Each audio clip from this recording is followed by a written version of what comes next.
Hey everyone, I'm working to hit 1,000 subscribers and I need your help to get there. If you enjoy this content, please hit that subscribe button right now. You know what's wild? Just a few months ago, the Toronto Blue Jays were literally one strike away from forcing a Game 8 in the World Series.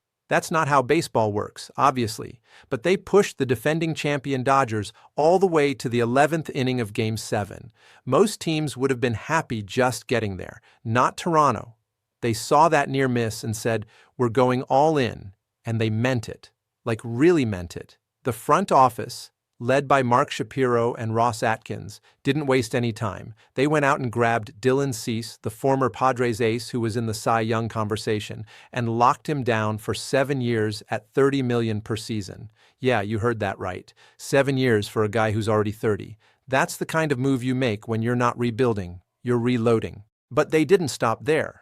They brought in Cody Ponce from the Korean Baseball Organization on a 3-year, $30 million deal.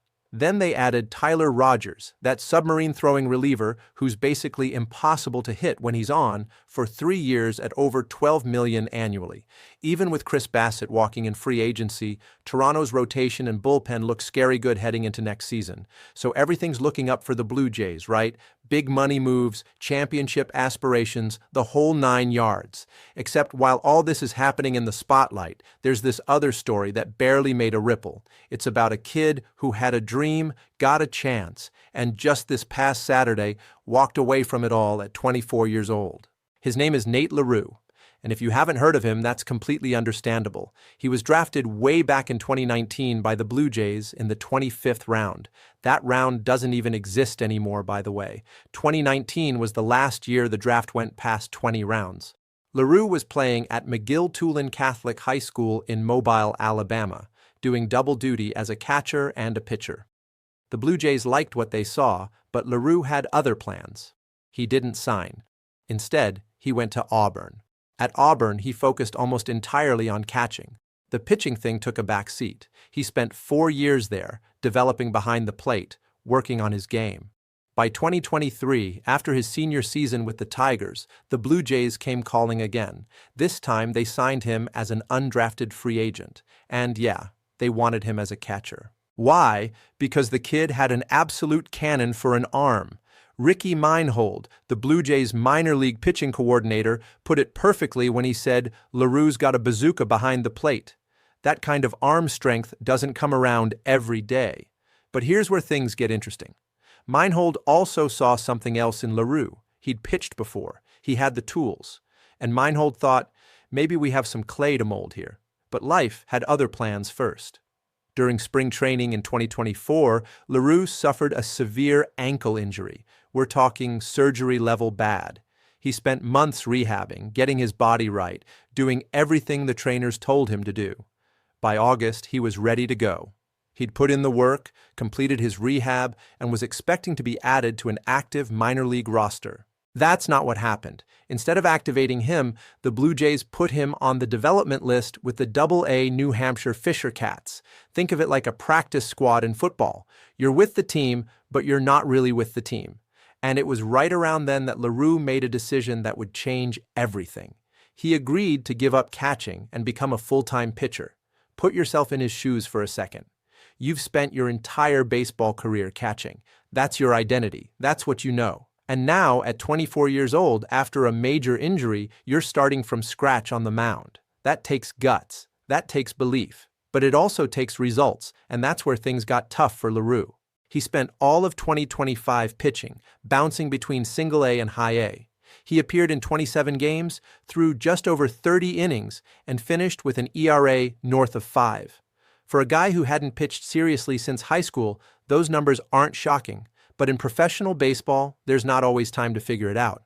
The clock's always ticking. This past Saturday, it all came to an end. A notice popped up on LaRue's transactions page on mylb.com. He was done with professional baseball, just like that. No big announcement, no farewell tour. One day he's grinding in the minors, the next he's walking away. We don't know exactly why he made that call. Maybe the arm wasn't bouncing back the way he hoped. Maybe he looked at the numbers and realized the odds were just too long. Maybe he decided there was a better path for him outside of baseball. Whatever the reason, it had to have been gut-wrenching. This was a kid who'd been drafted twice, who reinvented himself as a pitcher after a devastating injury, who gave everything he had to make it work.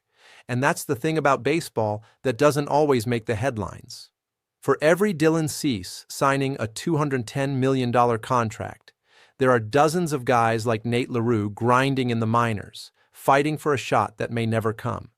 These guys wake up at dawn for workouts, ride buses for 12 hours between games, live on meal money that wouldn't cover a nice dinner, all for the chance to maybe, just maybe, make it to the show. LaRue defied odds just by getting as far as he did. He was a 25th round pick who didn't sign, then came back as an undrafted free agent. He survived a major ankle injury. He completely changed positions at an age when most guys are already established in their roles. He did all of that with determination and heart, but sometimes heart isn't enough. The truth is, we're going to remember the 2025 offseason for Toronto's big moves. We'll talk about Cease's contract and whether 7 years was too long. We'll debate if Rogers can maintain his effectiveness. We'll watch highlights when Cody Ponce takes the mound at the Rogers Center. But somewhere in Mobile, Alabama, there's a 24-year-old who decided that it was time to pursue a different path, and that took a different kind of courage. Nate LaRue's baseball career is over. But whatever he does next, you can bet he's going to bring that same work ethic, that same willingness to take risks, that same refusal to give up until he absolutely has to.